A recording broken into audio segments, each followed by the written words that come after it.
老房子已经荒废了近30年时间，或许是忙碌的生活让我们无暇去想，但当我抚摸着老旧的院墙时，心里满满都是童年的回忆。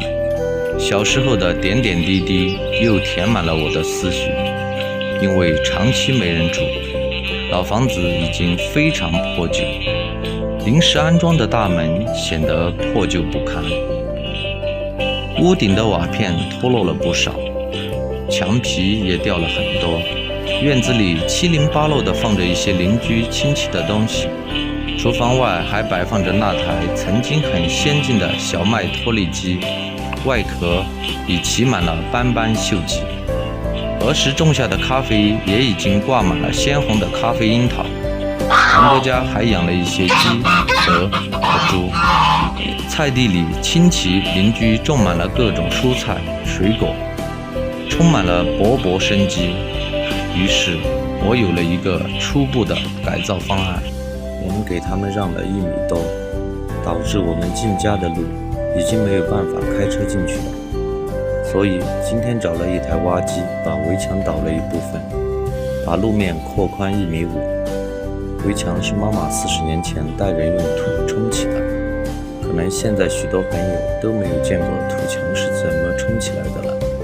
还有围墙石角，用的石头也是一块一块从半公里外的河边用人工背回来的，估计砌石角和冲围墙大约用了半年时间吧。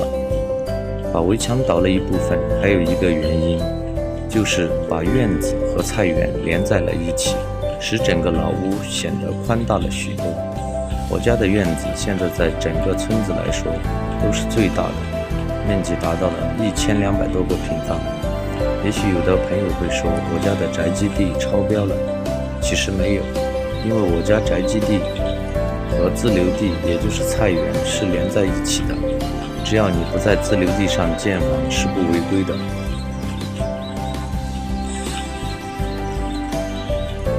这个位置准备挖一个大一点的坑，准备用来建一个化粪池。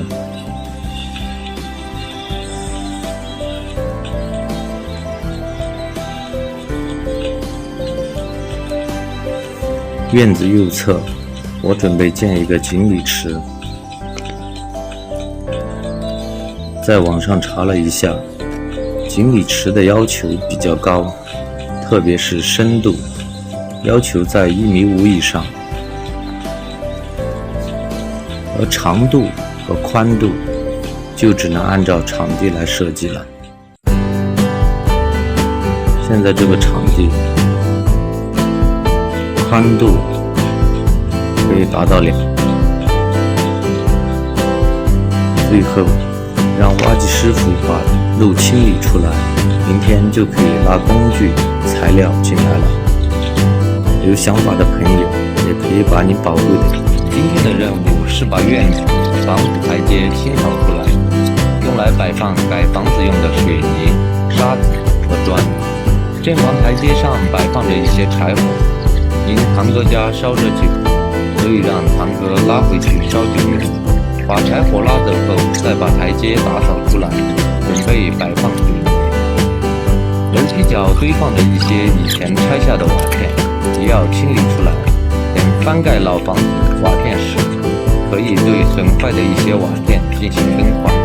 因长期没人住，楼梯角发现了许多老鼠洞，这里已经变成了老鼠的安乐窝了。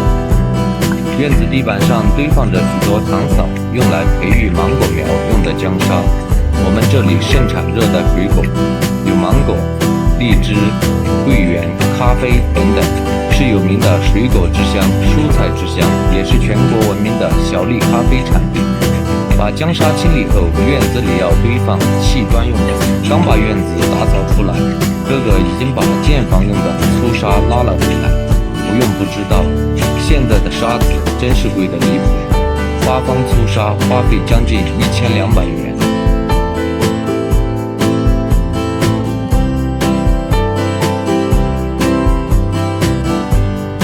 在我们砌卫生间围墙时，却有意外惊喜，翻出了2个以前用的石臼窝。这是这里以前用来冲糍粑的，可能很多朋友都没有见过。以前快过年时，家家户户都会冲一些糍粑。糍粑是我们这里过年必不。今天是老房改造第3天，今天准备先把厨房的瓦片和房梁都拆了，因为厨房的团子和房梁很多都已经被白蚁蛀坏了。厨房比正房要改得晚好多年，在我记忆中，老家最先的厨房位置在现在准备盖卫生间的位置，当时还是一间茅草房，光线特别暗，并且比较潮湿。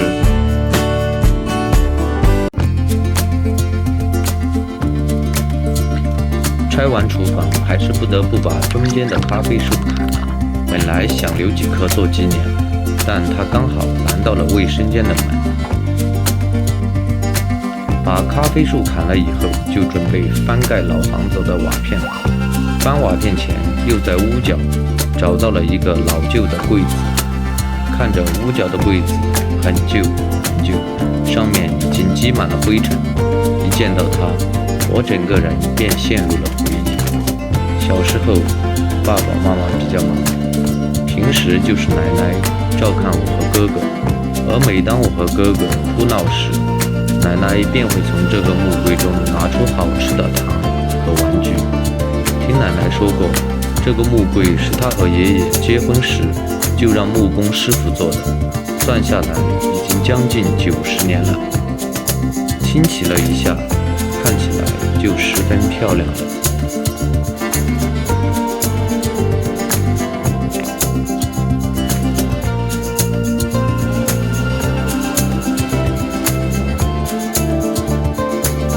翻瓦片就必须在房外搭上架子，架子搭好后就正式开始翻瓦了。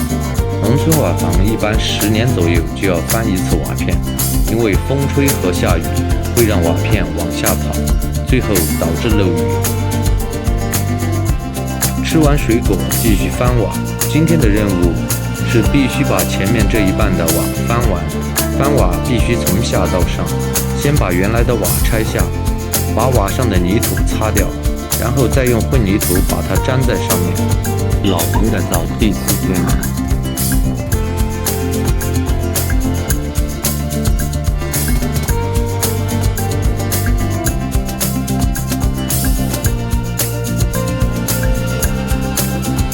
今天要接着把昨天没有翻完的瓦片继续翻完。今天因为把脚手架搭好了，并且有了混凝土搅拌机，所以速度比昨天快了许多。因搅拌机搅拌得比较均匀，所以今天的任务做得比昨天要快得多，质量也更加好。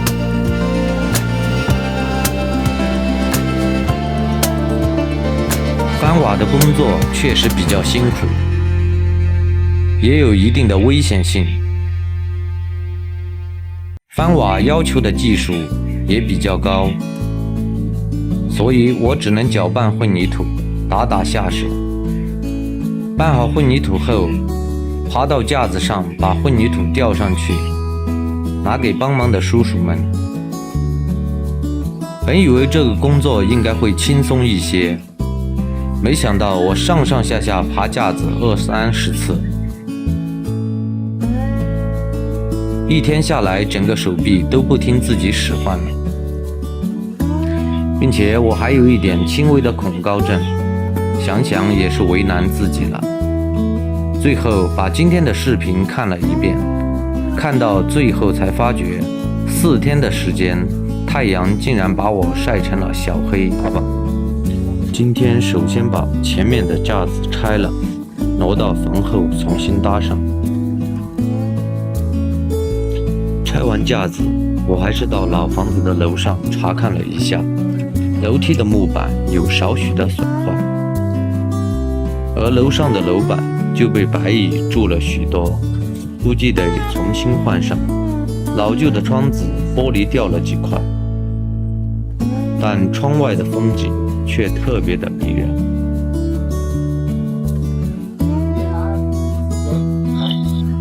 房后的巷子其实也挺有味道，路边的石角记录着那个年代的故事。搭脚手架花费了大约半个多小时。然而磨刀不误砍柴工，该做的事必须提前做好。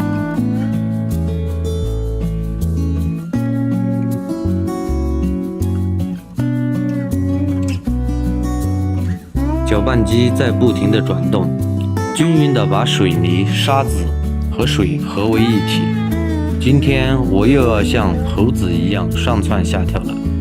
以前父母总说我们3天不教育上房揭瓦，现在终于可以合理的上房揭瓦了，不仅不会被父母骂，估计还会得到表扬。昨天把前面和中间的瓦翻完了，今天争取把剩下的全部翻完。翻瓦的工作确实比较辛苦，几个人干了2天，完成了2/3。估计一共要3天时间才能干完。今天就到这里吧，瓦片已经基本翻完，明天拆完架子就可以拆楼板。瓦时发现老墙被雨水冲刷出2个大口子，所以今天要和点泥巴把裂口补上。补裂口要先在墙上密密地钉上竹钉，然后把泥巴扎进裂口处。等水分干后，补好的地方就和老墙没什么区别了。今天原本计划的是拆楼板，但拆楼板的工具没有准备好，所以决定先把卫生间的石角给砌好。以前砌石角一般都是用石头砌，但是现在一般石头比较难弄，所以就只能先用空心砖砌好。然后在空心砖砌石角要先用水平仪打水平，打好水平后把线拉好，把砌石角的地方开沟挖好，然后才开始砌。结束的时候要用清水把搅拌机清洗一下，否则明天搅拌机内会有打结的混凝土，清洗起来就更加困难了。今天就干到7天，先用水平仪把厨房和卫生间的水平打好，然后把水平线拉好。我还是一如既往的负责搅拌混凝土，运送混凝土。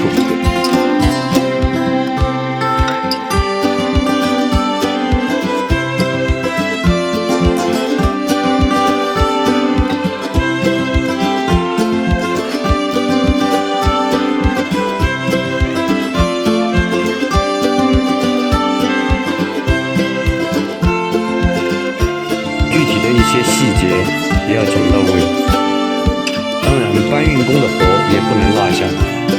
在师傅们打砖的同时，我还要把老房子的旧地板给挖了。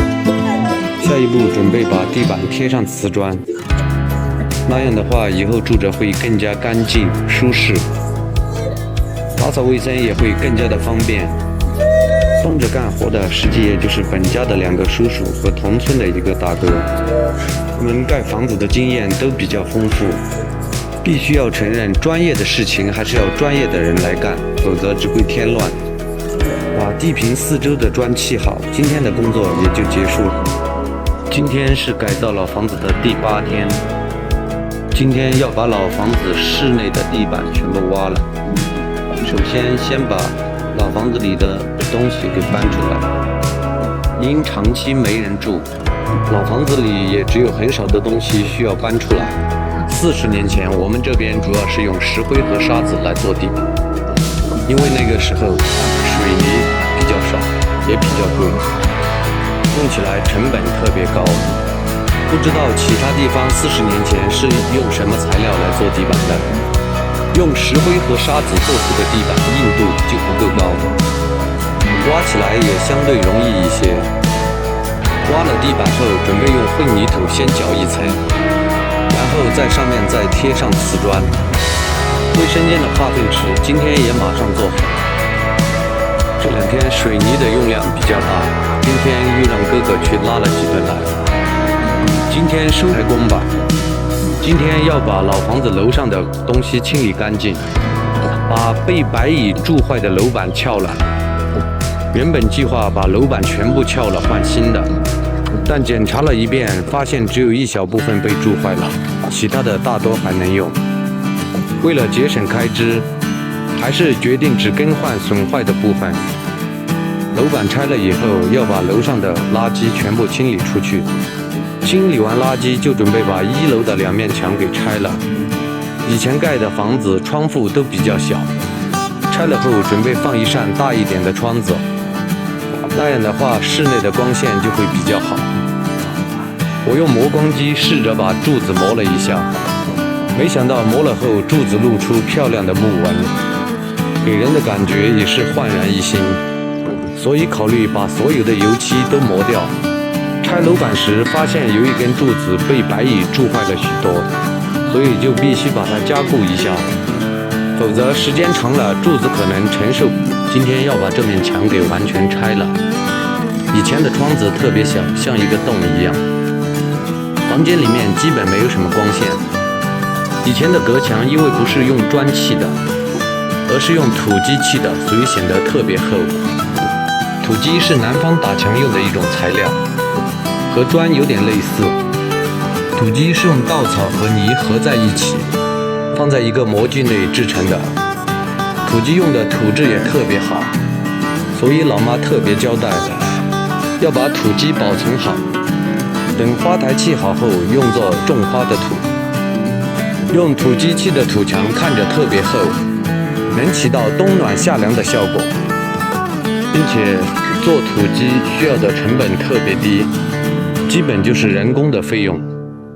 把这面墙拆了以后，准备用砖重新砌，然后做一个特别大的窗子，可以让阳光完全照入房间。今天是老房改造第11天，老房的门窗和挡板都是用木头做的，以前上的油漆已经脱落了许多，用磨光机把木板全部打磨一遍，把原来的油漆全部磨掉。刚开始觉得应该挺容易，但磨了之后才发觉并不是那么简单。以前用的木料并不是很光滑，很多地方都无法打磨到，阳光经常照到的地方就简单许多。磨完后准备用木蜡油涂一遍，准备做鱼塘的地方也开始清理。先用小砖把鱼池四周给砌起来，刚开始准备把它砌成一个长方形，后来想给它有一个幅度可能会更好一些，但砌好以后感觉又不是很舒服，但却不知道什么原因，总感觉有什么不对的地方。既然感觉今天要把老房子的地板用混凝土搅一遍，搅地板我们用的方法比较简单，把粗沙抬到需要搅的地板上，粗略地估算一下数量。第一层地板大约需要6厘米厚，把沙子准备好后，再把水泥撒在沙子上，然后用锄头把沙子和水泥均匀地搅拌在一起。沙子和水泥的比例大约在5:1，最后用水把沙子和水泥搅拌在一起，要重复搅拌很多次，沙子和水泥的粘性才会比较高，搅出的地板质量才会过关。在做混凝土地板前，还要用水把地板全部打湿一遍，这样混凝土和地板才会结合得更好。用锄头把混凝土均匀地铺在地上，再用一根平衡木把混凝土找平。下一步铺瓷砖就会容易很多。这样搅地板，沙子、水泥和水的比例基本都是凭感觉的，所以有的时候水会少了，或者是水多了。水多了就只能再加一点沙子。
今天我就属于半休息状态了，因为今天要做厨房卫生间的房梁，做房梁要求的技术就更高，所以只能承包给别人做。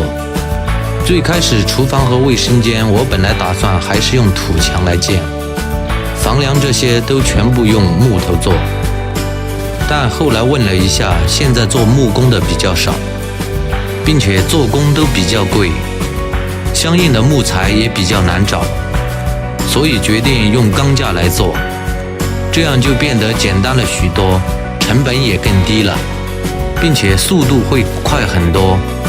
做钢架的师傅也是一伙年轻人，速度比较快，做工也比较熟练。如果全部用木头做，估计要用10天半个月才能把它做出来，但用钢架做，基本1天的时间就能完成。当然，木架房有木架房的好处，木架房更能体现老屋的特色。但现在建木架房成本会特别的高，估计是钢架房的2-3倍。把钢架做好后，明天还要把风间补好，最后才能上瓦。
工欲善其事，必先利其器。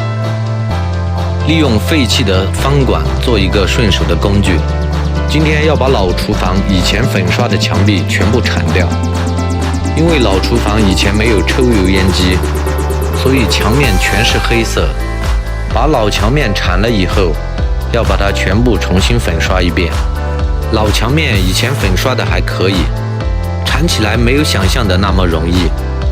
以前粉刷的厚的地方就相对容易铲，而粉刷的比较薄的地方就没有那么容易铲下来了。老厨房面积也比较大，大约有40个平方左右，所以干了1天都没把它全部铲完。老房子原来拆了的2面墙也要用砖重新把它打上，原来这2面墙上的窗子比较小，用砖砌了以后要预留2个很大的窗子，这样房间内才会有充足的光照。